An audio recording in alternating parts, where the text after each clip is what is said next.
Good morning. Good morning.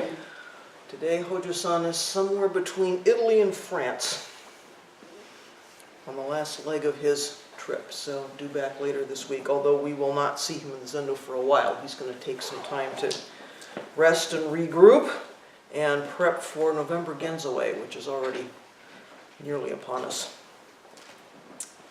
So, yeah. So as usual, another Dharma gate today, another of the 108 gates of Dharma illumination from the 12 fascicle version of the Shobogenzo. So today we take up gate number 14. Benevolence is a gate of Dharma illumination, for with it good roots prevail in all the situations of life. So as we've seen, we can't really take each of these Dharma gates completely by itself. In this text, usually these gates are in sets. So, it's a set of the 3 treasures or a set of the 5 mindfulnesses or something. So today I need to set up the next 4 Dharma talks. Because now today we're dealing with benevolence, but the next 3 are compassion, joy, and abandonment. So of course, taken together, these 4 are the 4 Brahmavihāras.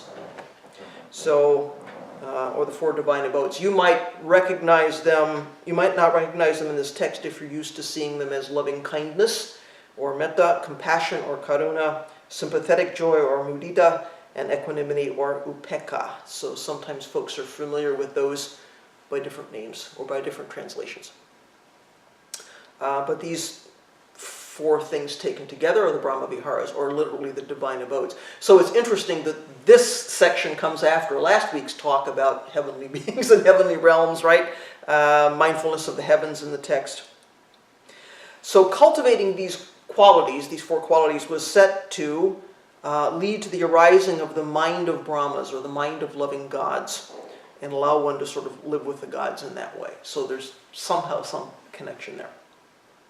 So cultivating the Brahmavihāras leads to overcoming ill will, overcoming this kind of sense desire, craving, aversion, and leads to a deep concentration, or the samadhi piece of our practice. So these Brahmavihāras are very, very old. They predate the Buddha. You find them in Hindu practice. They show up in the Upanishads. They show up in the Jain or Jain tradition as well. So these are older than Buddhism and sort of larger, if you will, than Buddhism. The Brahmavihāras are also called the Apramana, or the 4 immeasurables. You may know them by that term. In the West, I think more often, sometimes they're called the 4 immeasurables. So they actually have more than one name. And again, the idea here is to develop a spacious or unlimited mind that lets us live with the gods, or live in a godly realm in some way. So Buddha, of course, Buddha's coming up in a Hindu context, a Hindu container, right? So there's more than one spiritual practice happening. So he's aware of these Brahmavihāras, but he takes them and turns them around a little bit. He takes them and reinterprets them. So he says he's not practicing with these things in order to be reborn in a heavenly realm with gods. He's practicing these things while walking the Eightfold Path right now, day by day by day, in order to manifest awakening and live with the gods right here and now, if you will. So rather than doing this in order to be born somewhere else later on, he's practicing these things right here and right now to manifest awakening right where he is. So other than in this list of 108 gates of Dharma illumination, the Brahmavihāras really don't show up in Dogen's writings. This was my impression, that he doesn't write about these things, other than that somehow they get included in this list. So I actually emailed Hojo-san in Italy, and I said, am I right in thinking Dogen didn't really talk about this? And he said, well, that's true. He didn't really talk about this. He didn't talk about something called the Brahmavihāras. Now, he talks about these individual elements in some places. So he has things to say about loving kindness and compassion and all of these things. But as a group, he doesn't really talk about these things. They do show up in Japanese Buddhism, these Brahmavihāras. Literally, Shimuryo Shin, or the 4 immeasurable minds. So again, we're back to this 4 immeasurables, right? So this immeasurable or limitless is Muryo, the same as in the 3rd of the 4 Bodhisattva vows, Homon Muryo Seigangaku. Dharma gates are boundless. I vow to enter them. It's that same word. It's that same idea. Something without limit. So the Mahaparinirvana Sutra is a good source for teachings about the Brahmavihāras. Buddha is teaching about the pure actions of a bodhisattva, mahasattva, a great being. So he has lots to say about this. The person with whom he's speaking makes the point that you can't really separate these four immeasurables. He says, right, you can't really separate these. How do you pull these things apart? And Buddha says, well, that's actually true. But in order to teach beings in a skillful way, I have to talk about four individual aspects of this thing. So it's true that they're not separate. There's a lot of interconnection between them. When we think about loving kindness, when we think about compassion, it's like, where is that line? But in order for Buddha to skillfully teach beings, he makes some distinctions between these four. So today, let's start with benevolence, or loving kindness, maybe the way you know that, in Pali Mettā, or in Japanese ji. So in English, of course, benevolence means literally wishing well, well-wishing, right? So Hojo-san translates that as the mind that offers joy to others, which is a way to think about wishing someone well. The kanji in there is associated with love or affection. So this kanji shows up in regular Japanese words for charity or philanthropy. So jizen is charity, because ji is love, and this zen in this case is goodness. Or jizen shin, benevolence, love, goodness, heart, mind. So the mind of this kind of loving and wanting to do good or wish well for others. Right? So in the sutra, Buddha says loving kindness reverses anger and greed. But that this will take some time because we are not perfect beings. So if we continue to cultivate and practice loving kindness, we will see some reversal in our tendency or habits or something around greed and around anger. But this isn't something that happens overnight. So in the sutra he says, for a long time past, over immeasurable kalpas, one has amassed delusions and not practiced what is good. For this reason, one is unable to subdue the mind in a day. So I think we can take some encouragement that this is not something we can just decide tomorrow, I'm going to feel loving kindness for all beings, and then, there it is, right? Because we have some thought coverings, we have some habituated thinking, we have some patterns we fall into, and oh gosh, we've stepped into that pitfall again. Doesn't mean we shouldn't try, but we need to have some patience with ourselves, right? So he goes on to use some interesting metaphors about this, how this doesn't happen in a day, right? When a pea is dried up, one might try to thrust an awl through it, but one cannot. Delusions are like that. So somehow when we're like calcified into our habituated thinking, doesn't it feel like you're trying to stick an awl into a dried pea and it just doesn't go? Right? There's just this little kernel of something that just, I just think that's such an imaginative metaphor for this. So he goes on to say, also, the dog of a house does not fear people, and the deer of the forest fears man and runs away. Anger is difficult to do away with, like the dog that guards a house. But the heart of loving kindness easily flees, like the deer in the forest. It is therefore hard to subdue this mind. So doesn't it feel sometimes when the anger is arising, it feels like, I'm the guard dog of myself, my small self? You want to chase away anything that threatens this sense of self, and yet the deer in the forest will run away. So we want to cultivate this loving kindness, right? But somehow there's a dog at the gate. It's always going to come up and try to protect us. So another metaphor. When we draw a picture on stone, it always remains thus. But drawn on water, it disappears immediately, and its strength does not remain there. Anger is hard to do away with, like a drawing that has been done in stone. A good deed easily disappears, like a picture drawn in water. That is why it is not easy to subdue the mind. So again, we have this hard, inflexible, sort of calcified thing, anger written in stone, right? And a good deed, like water. Here it is, and then it's gone. Buddha really understood the human condition, didn't he? Finally, he says, a great ball of fire sustains light for a long time. The brightness of a flash of lightning cannot endure long. It is the same here. Anger is a fireball. Loving kindness is like lightning. This is why the mind is hard to subdue. Anger goes on and on and on and on. We have this flash of loving kindness, but somehow it's the anger that's still there, right?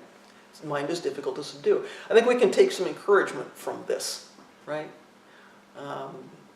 In some ways, we're working against something which is very deeply held. And yet, if we cultivate loving kindness, even if it's the flash of lightning, it's the little bit of water, you know, there it is. It's in there somewhere. It may not last long, but we can continue to cultivate it.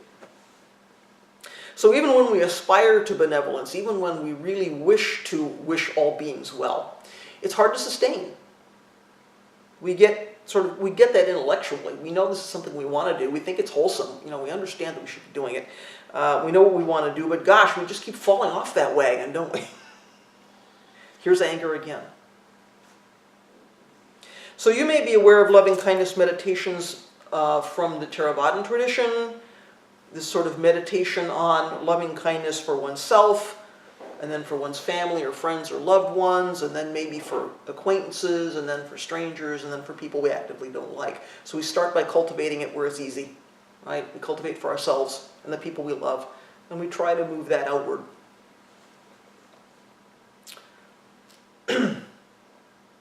So,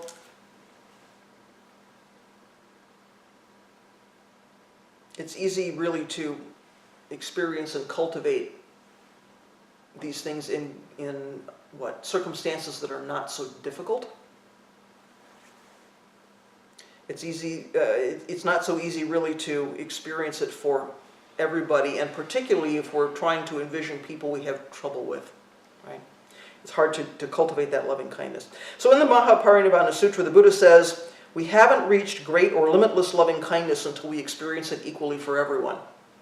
So if you engage in this kind of meditation practice, metta meditation practice, not only are you sort of cultivating loving kindness where it's not so easy, but we begin to see where we're stuck.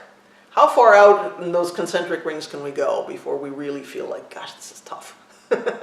You know? So it's a bit of a learning exercise in addition to this cultivation practice. So, you know, Buddha says we're not at great loving kindness until it happens naturally and it happens broadly. Otherwise, that's kind of our idea. So in the sutra, Buddha says we're really practicing loving kindness when we don't see wrongs and anger doesn't arise. Right? So if there's somebody in front of us making a mistake, but we don't see wrongs, we don't take it personally. We stop seeing what others do as a kind of a personal affront, or an attack on the small self, or an attack on our ego. If we don't take stuff personally, it's much less likely that anger is going to arise. If the small self doesn't feel attacked, if the guard dog, you know, doesn't feel like it's on duty, it's less likely that this anger is going to arise. Sometimes this is basic and commonplace as well. I know she didn't mean to step on my foot. Right? Sometimes it's, yes, he spoke unskillfully to me in some way that was painful, but clearly he's caught up in his own stuff. He's got his own suffering to deal with. He really wasn't responding to the situation that was in front of him. This is not about me. Right? Can we see somebody else's suffering and how that stuff is arising and not take it personally? That doesn't mean we don't do something about it if we need to do something about it. But, you know, is it really directed here, or is somebody experiencing something for which we can have some compassion? And can we still feel some loving kindness for that person? Because, you know, if we can do that, then we get to sort of not rise up on our hind legs and fill ourselves with righteous indignation and turn that around and say something equally hurtful back and perpetuate suffering for ourselves and for others, just because the ego's been bruised, right? I mean, this is our habituated thinking. Loving kindness is kind of out the window. At this point, we're feeling like, you know, under siege. So something happens. We revert to those calcified, inflexible behaviors. How can we see through that when it arises? Again, this doesn't mean we're condoning harmful behavior, unskillful behavior. It doesn't mean we kind of just don't worry about that. We certainly need to do what we can to resolve the problem. Sometimes there's something we can do, and sometimes there's nothing we can do, and we need to know the difference. But we can forego this idea that we need to protect ego, we need to get revenge on somebody. Is that helpful? Probably not. We can do what we need to do in that situation in a loving and kind way, not in a way which is about wishing somebody harm, but which is about wishing somebody well. So can we turn that around? In the sutra, the Buddha says, if one does not feel anger, even toward a single being, and prays to give bliss to such a being, this is loving kindness. This is not easy, right? So again, the gate statement says, benevolence is a gate of Dharma illumination, for with it good roots prevail in all the situations of life. I'm guessing this may be related to the line in the Parinirvana Sutra that says, if any person asks about the root of any aspect of good, say that it is loving kindness. Right? So according to this, all the wholesomeness in the world is based on loving kindness. That's the root of it all. If we can get to that, we've got something going here, right? Because that's the root of all the good that's happening, all the wholesomeness that happens in the world. Whatever good is happening is because of wishing well to others, or wishing well for others. Wanting them to be able to liberate themselves and all beings from suffering. So wishing others well is not about hoping that their cravings for chocolate cake and cherry pie and a powerboat are granted, right? It's wishing that they have wisdom and compassion and insight so that they can see their own habituated thinking, so that they can liberate themselves from suffering, or at least not perpetuate suffering, and cultivate some wholesome circumstances. That's what we're wishing for people. We're not wishing for every craving and aversion to be met. This is where I think our own individual practice intersects with benevolence, because in the sutra the Buddha says, a person who performs good is one of true thinking. Right? In other words, benevolence arises from insight into the true nature of reality. When we really understand how stuff works, benevolence arises naturally. So it's not something we have to put on or convince ourselves is necessary or something like that. It is the natural, skillful action, skillful thinking, skillful speech that arises because we understand what's really happening. So if we really see how things work, if we really see dependent arising, and we really see impermanence, and the nature of self, and how suffering comes to be, benevolence happens naturally. So this is the kind of benevolence that's both skillful and not done because we're personally looking for any kind of reward. Right?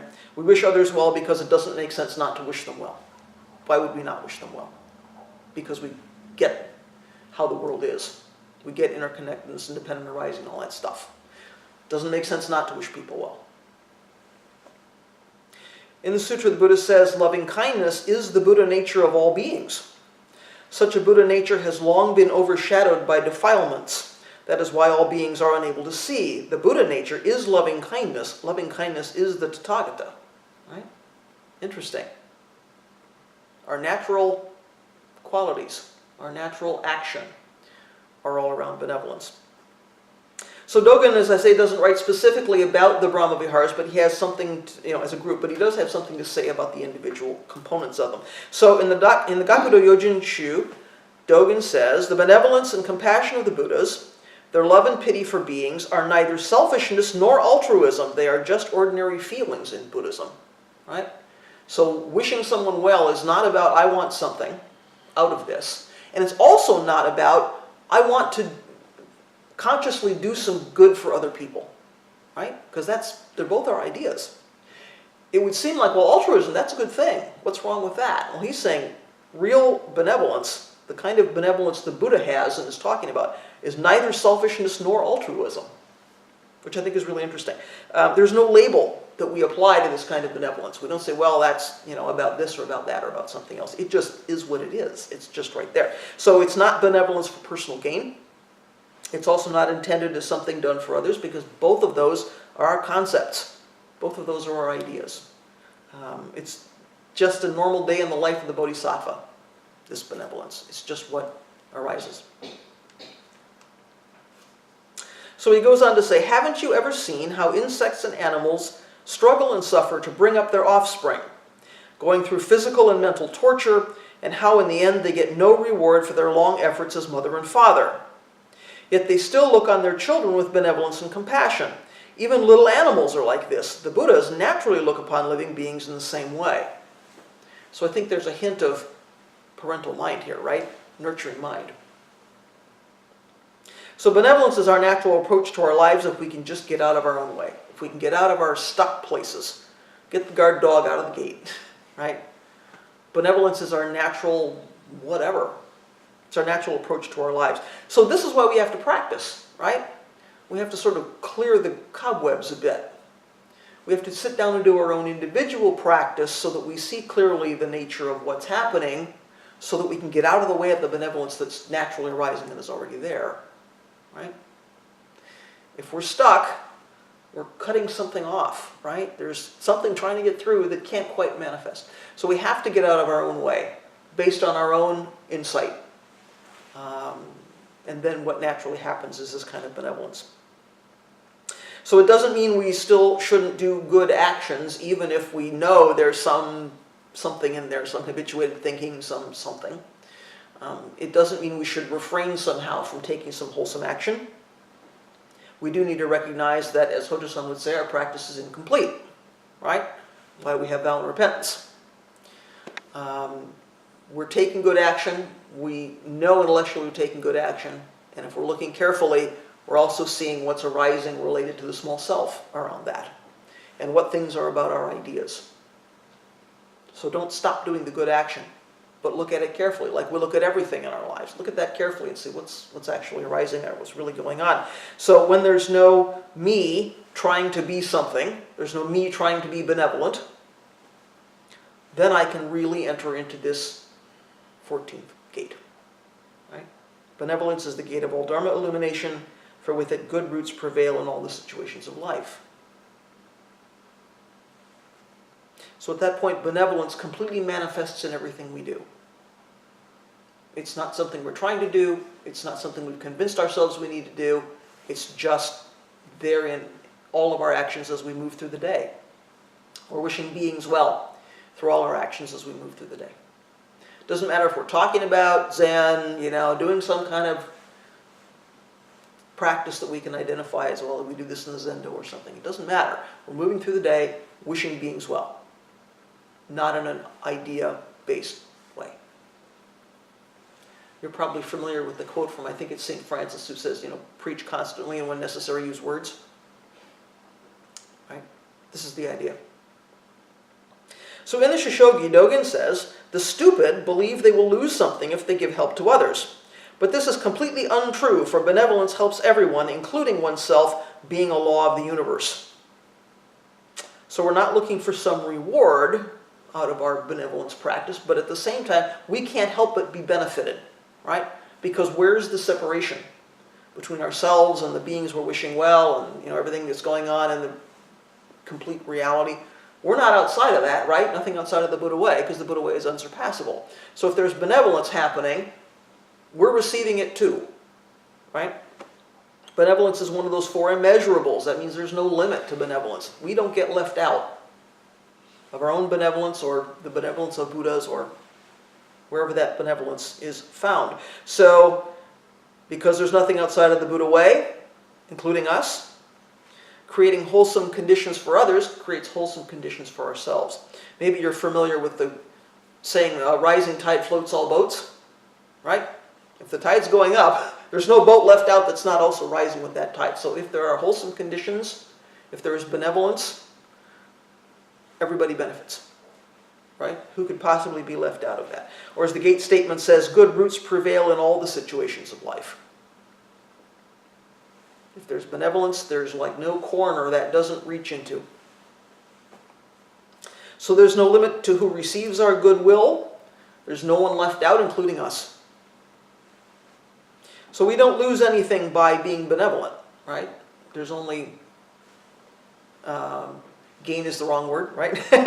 But we can only benefit. What's the downside to wishing beings well? Why do we not just go there all the time? Well, if it's in not wishing others well that we lose because we're going against this law of the universe. Dogen says this is the law of the universe. So there's no opportunity for us to lose something. This is just the way the universe works. If we're not wishing others well, somehow we're out of alignment with reality. We're out of step with the way things are actually happening. And yet, right, loving kindness can be hard. Benevolence can be difficult. What does it mean when someone's doing something really bad, and yet we wish that person well? Do we feel like we're sort of letting him off the hook and saying, well, it's okay what he's doing? right? That's where we want to go with that. I don't want to wish somebody well who's doing harm in the world because, gosh, it looks like I agree with them. Or like I think what he's doing is fine. Or like maybe that's what I would do in that circumstance. And we just go, I don't want to be that person. We're not being that person. We can still wish that person well. We can still wish for that person and aspire for that person that he or she wakes up somehow, sees reality, sees what's happening, sees the causes and conditions, right? We can still wish that for that person and not condone the toxic action. I think it's an important distinction. We're just, envisioning some circumstance, trying to create some circumstance where this person stops hurting himself and other beings and stops perpetuating that kind of suffering. To do that, it takes a really, really clear and expansive viewpoint, right? Not to get stuck somewhere. Suffering happens because people are ignorant, right? We can sort of forgive people or something for being ignorant. If we don't understand how the world works, we perpetuate suffering. That's not our fault. That's kind of the nature of this human condition. That doesn't mean we don't have responsibility for what we do. But I think it's a little bit easier to cultivate some loving kindness for someone when we say that person's creating harmful, that person's making a mistake, but that person's making a mistake because of ignorance. So they're doing stuff in an attempt to get rid of their own pain, their own discomfort. They might not be doing that in a skillful way. But we all, if you look deeply, somebody makes a mistake or somebody's causing harm, and you look deeply at why is that happening, that's somebody trying to deal with his or her own suffering, right? Because we all make mistakes. We can look at ourselves and say, we kind of do the same thing. If we go there, it's a little bit easier to generate some benevolence and to wish somebody well and to not take things personally. Because they're being unskillful dealing with their pain, and 9 times out of 10 they're making it worse, right? It's not helping, whatever they're doing. So can we have some loving kindness around that? Can we wish that person well? Here's the point of view of a lady who's been involved with dog rescue for a long time. The most important point of all is benevolence. Most people do the best they can. Yes, people do things that disappoint us. Yes, others will do things that we consider to be mistakes. Yes, some people do horrible things to dogs, not to mention to other people. But the more we can feel benevolence for other people, as much as we do for our dogs, the better off we will all be. Over the decades that I have been in the dog world, I've seen so much anger about the behavior of others, and so much guilt from wonderful people about decisions they have made with the best of intentions. If only we could gather up all that negative energy, we could power the world with it. But in my humble opinion, it's not what the world needs right now, and it's not what each individual within it needs. So malevolence, the opposite of benevolence, won't help, will it? It's really a waste of our time and energy. It's easy to be kind to dogs. It's easy to have goodwill for dogs. It's not easy to have goodwill toward people who abuse dogs, or children, or vulnerable people, or anybody. So can we do it? Buddha says, Dogen says, yes we can, and we have to. We don't have a choice, because as bodhisattvas, this is our life. So we have to go forward and cultivate loving kindness to the best of our ability, recognizing we have limits as human beings, and yet in the midst of that, here are these 4 immeasurables. This is our immeasurable, limitless bodhisattva life. So what would you like to say about benevolence, or turning anger, or loving kindness, or whatever's bubbling for you this morning?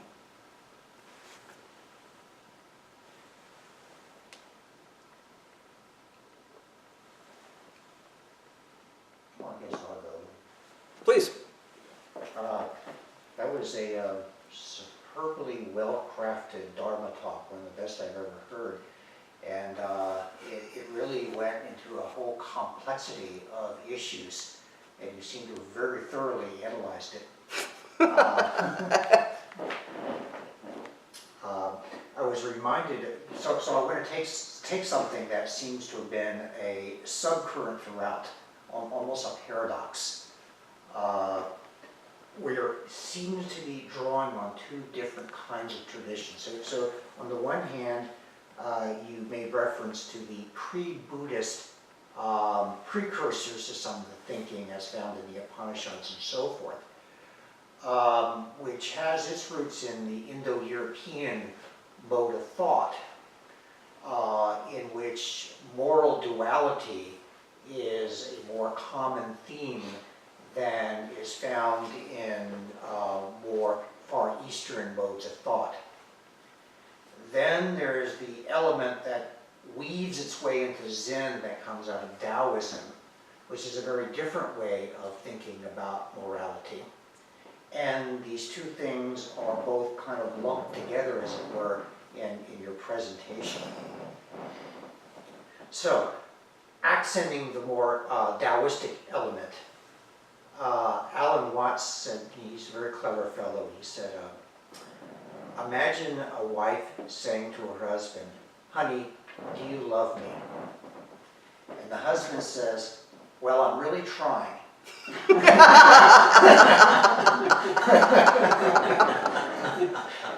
That would be a problematic response, right?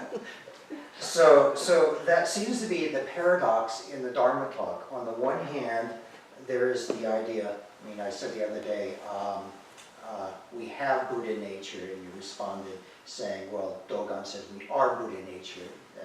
And so you also said today that Buddha nature and loving compassion or loving kindness are virtually synonymous, if not actually synonymous. So they're inseparable. So if we are Buddha nature, then loving kindness is our nature. Therefore, it's simply a matter of being what we are. Mm-hmm. And there it is. Mm-hmm. No need for moral duality. No duality is necessary. Any effort to be good then objectifies the good, creates a duality, and then we're being something other than being truly good. Yes. And that's pretty much what Lao Tzu says, right? Mm. So we have the duality, or the paradox here in our Buddhist teachings, that we should, on the one hand, strive to be bodhisattvas. Mm-hmm. And on the other hand, the striving to be bodhisattvas is antithetical to the reality of what is. Mm-hmm. And I wonder if you could unpack that a little further. Yeah, that's something we have to hold. We have to hold both of those things, because that's one of those paradoxes that is the nature of our life and practice. So I think of the precepts, for instance, as Dharma handrails that my ancestors have handed to me until I can walk on my own and let go of the handrails. It's like training wheels to me. Somebody has to tell me these are the 10 precepts, so here's the way you should live. Until my practice has so thoroughly matured that I don't have to think about precepts anymore. What naturally happens is the life that's described by precepts, right? So I think it's the same way with this kind of thing. We say we want to cultivate certain qualities until our practice is mature enough that we don't have to consciously cultivate them. They are what arises naturally, right? Because we have delusion, confusion, 3 poisonous minds, we get in the way of what wants to arise naturally. So we kind of have to get out of our own way, right? So when we sit in Zazen, we kind of put the small self over here, and we just are completely 100% what we are.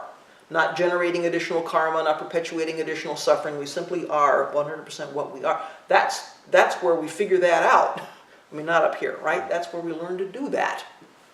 That's where we get that into the body. So if we can't take Zazen mind off the cushion and into the world, we've got to disconnect, because how we're moving through the world is the manifestation of our completely digested life. Right? So can you explain that intellectually? I don't know. So you're right when you say there is a paradox and there are these two things. We hold both of these things. Provisionally, we need direction, we need instruction, we need teachings, until we get to the point where we so completely digest that what happens naturally is what? Awakening. Right? So you use that metaphor about the pea. Yeah. What was the wording you used? Like the solidification of so you have a dried up pea. You're trying to drive an awl into this dried up pea and you can't do it, right? because we're so calcified around our stuff. Calcified, that was the word. So That's my word. calcification of the psyche Yeah. creates a condition of malevolency. Well, unskillfulness. Because even if we're not actively wishing evil on somebody, are we wishing them well? It's not enough to kind of be neutral there, right? I mean, according to Buddha, we need to actually cultivate the ability to wish all beings well. It's sort of, it's like, sort of a sense of permanence, like that, or unyieldingness, like being unwilling to recognize the dynamic nature. Maybe that.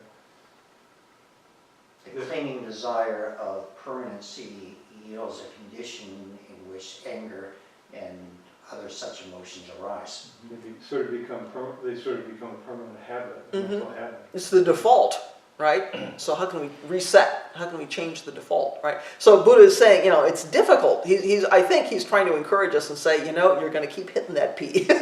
And it's not going to shatter for a long time, but you keep doing it, right? This is not something that's going to happen in a day.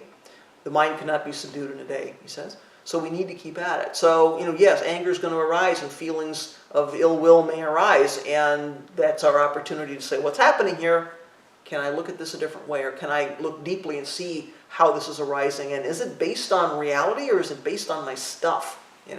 And again, we can't beat ourselves up for that. As in this human condition, we have karma that's playing out, right? I mean, we sit down in Zazen, we're having thoughts. Why? Because our karmic conditioning has led us to, play out these thoughts. Stuff's going to happen, but I think we can't get discouraged by that, I think it's a great picture. Hitting that P and just hoping that thing's going to shatter, and it's going to take a little while. Well, probably the approach is wrong. Drop it in a bucket of water. Well, and is that not our Zazen? Yes. Right? Where we gain a little bit of flexibility and we're a little less calcified and we're able to, not contract. Our delusions, I think, just, cause us to sort of contract around ourselves, put the guard dog out here and, whew, can I let go of that? Because there's nothing I need to shore up. There's nothing the guard dog needs to defend. So, what a relief. Please. And then do you think we could say that, getting back to what you were saying about the two, like the moral aspect and the sort of the natural, could we say maybe that the precepts are sort of part of skillful means, like trying to point to the real reality, the real nature? Yeah, I think so. Just like the Buddha said, well, really, these four immeasurables, you can't separate them, but in order to teach beings, I have to talk about four things. I think that's kind of the same deal, right? Allison, did you want to jump in? I wonder whether skillful means isn't really important here. For example, I'm sure there are many people who generally are benevolent, who in unusual circumstances wish others ill, even to the point of killing them. For example, recently in the news there was a story about a woman in France who was part of the French resistance during World War II, and she was young at that time, and there was a group of 3 women, I think, who were recruited by the resistance, and these young women murdered Nazi soldiers who were occupying France. And they would sort of lure them into the woods or something and kill them. And so she was she's quite elderly now and was being lauded by the government and so on. And I found this a really interesting story, but at the same time it's pretty troubling. And so when we think about the Nazis, for instance, and allies or other people combating them, I think very often people say, well, that was a just anger, that was, it was right that people didn't wish them well, didn't wish the Nazis well. And so I think the best thing would have been, perhaps if there had been some skillful means that would have enabled the world to stop the Nazis without stop everything they were doing without, I don't know, without killing them. I mean, perhaps that wasn't possible. Anyway, so it's kind of a good and evil sort of problem. And I think, to go back to what Rutoku was bringing up, doesn't Lao Tzu also talk about that if you have a wheel and it's got spokes, the spokes are only functioning because of the spaces in between the spokes. So, The hollow of the hub. yeah. And so if you have one thing, good action, for example, you're going to have evil action as a kind of necessary counterbalance to that, perhaps. That's interesting. What do other people think about that? I remember when, what's his name? Osama bin Laden was killed by the Yeah. US. Someone asked the Dalai Lama his opinion about it, and he basically said, I don't think killing is good, but I can understand why it happened, was basically his response. And I think the way that he would maybe explain it further would be that there was a lot of bad karma there. And so sort of something in the universe led to that happening. But that being said, he still didn't say like it's something that I would have done. Right. But so Well, I don't know if that's a good Yeah, answer. that or not, actually but- reminds me of another thing that at least was in the translation that I have of the Tao Te Ching, where he says, conduct your triumph as a funeral. The death of a multitude is no cause for celebration, something like that. So, there were a lot of people celebrating when bin Laden died, but was that a healthy Yeah. reaction? I was actually in the training temple in Japan when that happened, and one of our folks read it somewhere, found out about it. We all actually felt pretty sad, Yeah. because it was about killing. Mhm. On the one hand, we understood why, but we Right. thought, oh dear, did it have to be like that? Not Osama.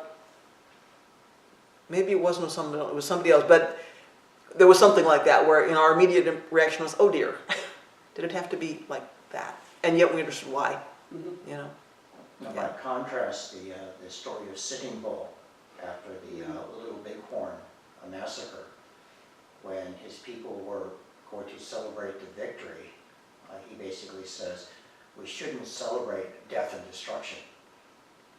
It was something we had to do, but it shouldn't be celebrated. Right. And here we are again as bodhisattvas. Sometimes we have to break a precept and we take the consequences of that, knowing that that's our responsibility to bear. So these are not easy questions. There's no, open a Buddhist book and say, here's the answer, right? Moment by moment by moment. Well, there's two motifs in Christianity I like on this point. The one where Jesus is on the cross saying, forgive them, Lord, for they know not what they do. And then the other is when he's driving the merchants out of the temple, expressing anger. So you have those two motifs that kind of come together in a range of things where, yes, you recognize that there is ignorance that motivates benevolent behavior, but then you still have to respond to it. Yeah, and I think we have to make a distinction between anger that's based in our own ego being threatened and forceful action towards some reasonably wholesome outcome, right? I think we have to look at motivation. So sometimes we have to do things that we don't want to do. And I think there's a difference between I'm angry and I'm doing this because I'm angry at somebody, or I'm taking a forceful action because I need to get somebody's attention, or that's how I'm going to get this thing resolved, and we take that responsibility on. Yeah, I just wanted to remark. I think sometimes indignation is justified. When we see injustice, and if you don't express some kind of indignation, it almost seems like you're condoning, you're approving of what's happening. Right, well, and this is why, whenever I talk about these kind of things, you will almost always hear me say, this doesn't mean we don't take action. we look carefully at the action, we look carefully at the motivation and the causes and conditions, all that stuff, but it doesn't mean we condone toxic behavior or that we say, well, that's not my problem or something, right? Sometimes we have to do something, but we have to look carefully at how we're motivated to do it. And again, not stop taking the action just because there's some little self-indulgence in there of some kind, but we just need to be aware, right?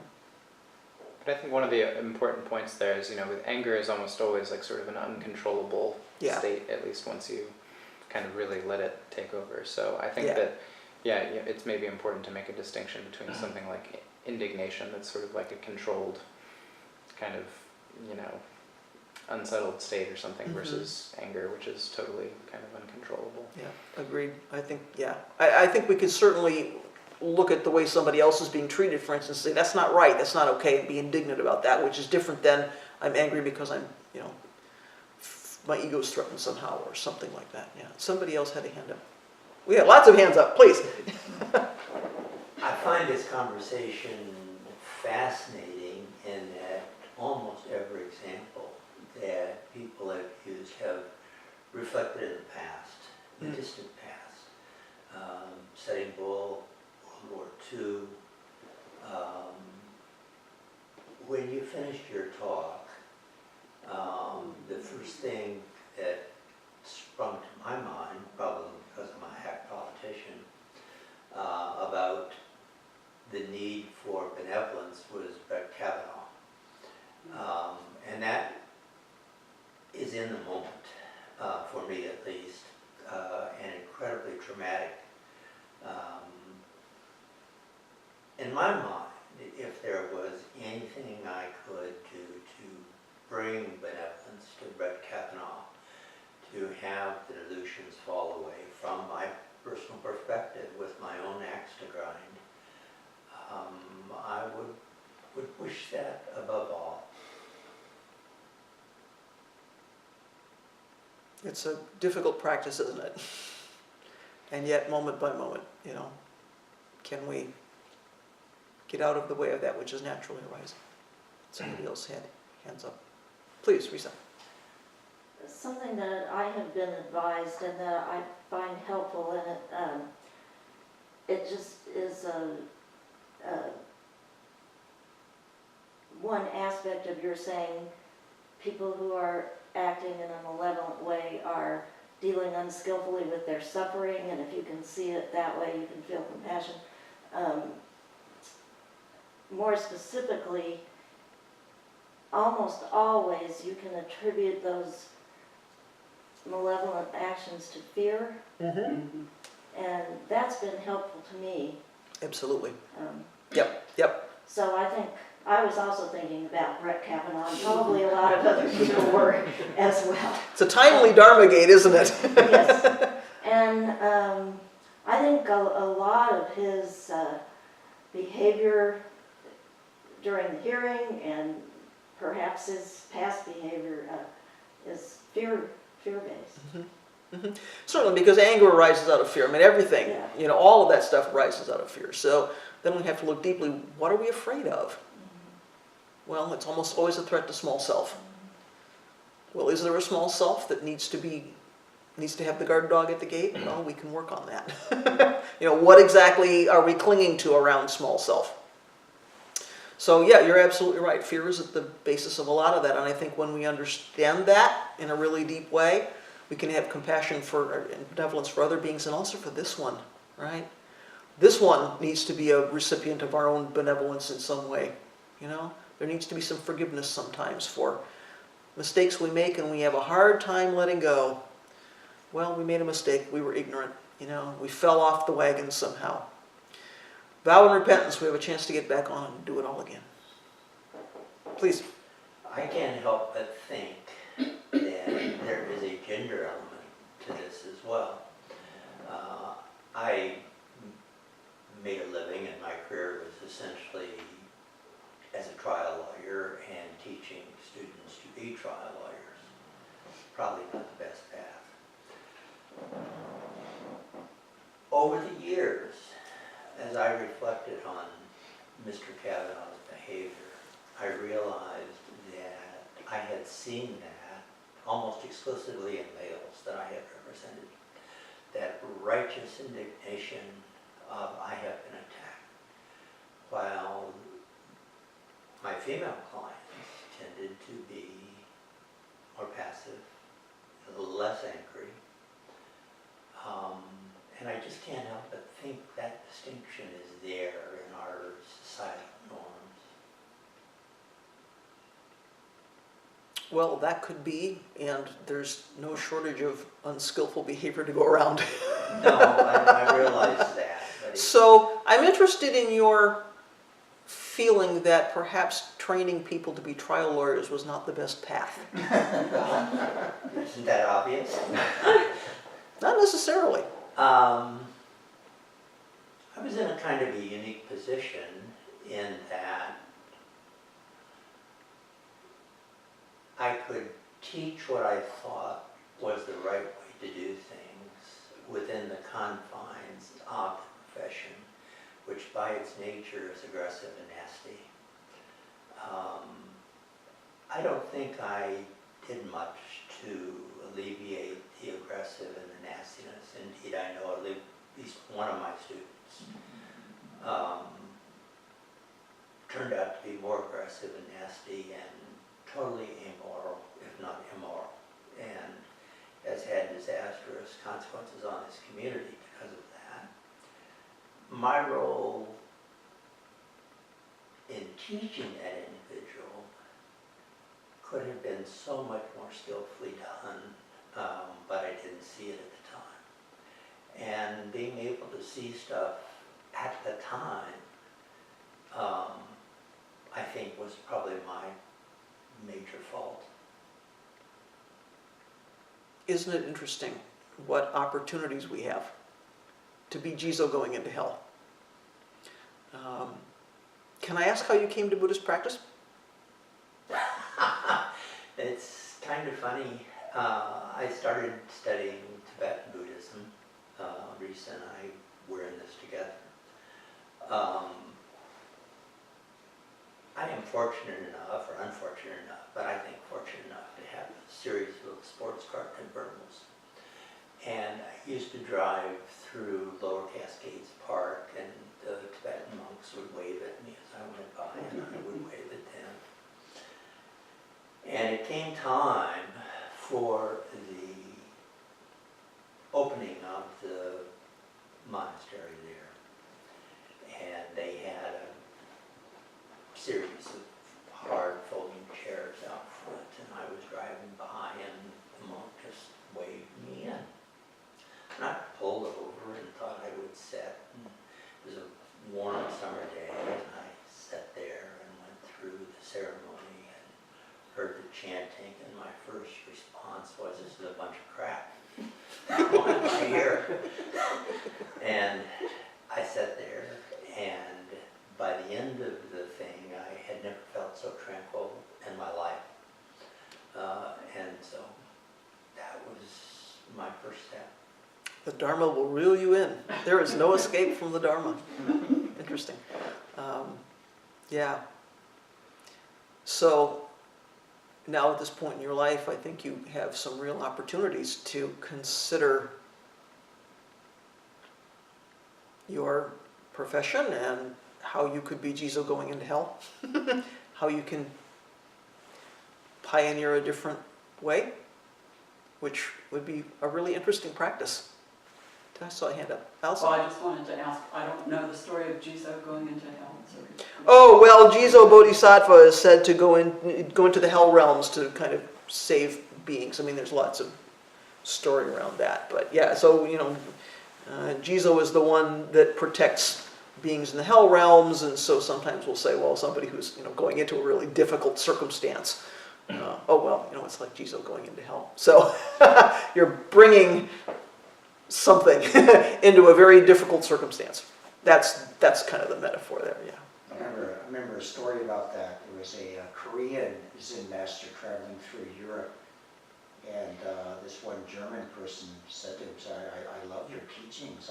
I think I want to follow you." He said, well, I'm not sure you really want to do that. So why is that? Well, I'm going to hell. So you are? Yes, many people suffering must build a Zen center. Yes, indeed. Oh, I love it. Somebody else? Mark and then Sagan? When we talk about benevolence, one of the things I've been sitting with lately is I think of interconnectedness. Mm-hmm. And when you're not benevolent and you're malevolent, you're not connected, you're singled out, you're individual. And the easiest thing I've seen, I've seen this in my practice time and time again, in just my daily life, doing dishes. I don't have time to do the dishes. And when I say that, I am not interconnected with all life. I'm not all Buddha's 10 directions 3 times. And I am being that individualistic I. And I notice when I say, and every time I say I do the dishes, I say I'm not doing the dishes, but I still do them. I see how I'm interconnected with all Buddha's 10 directions 3 times.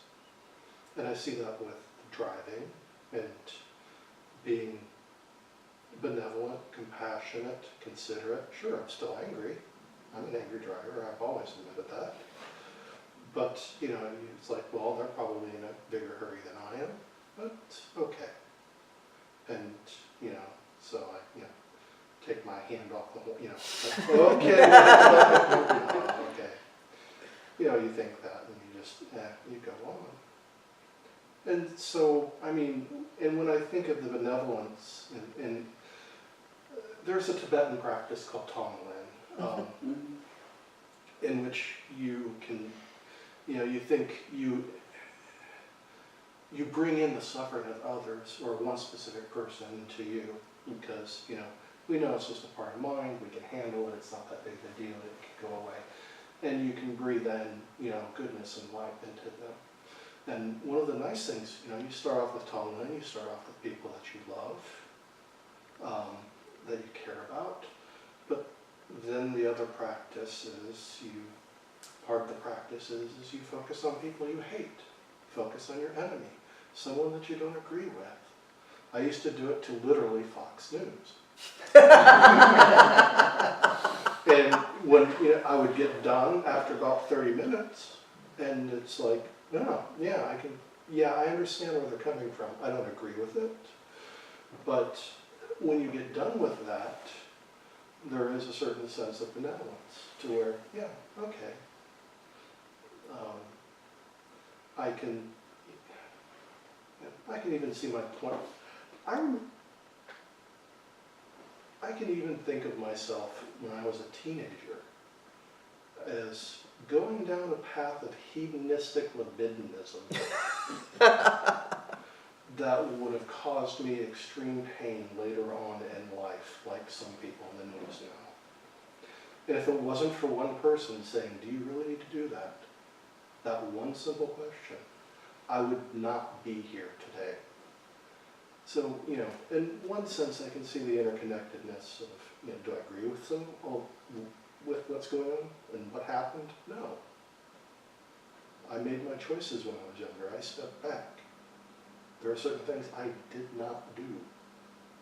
But in another sense, I see the connectedness and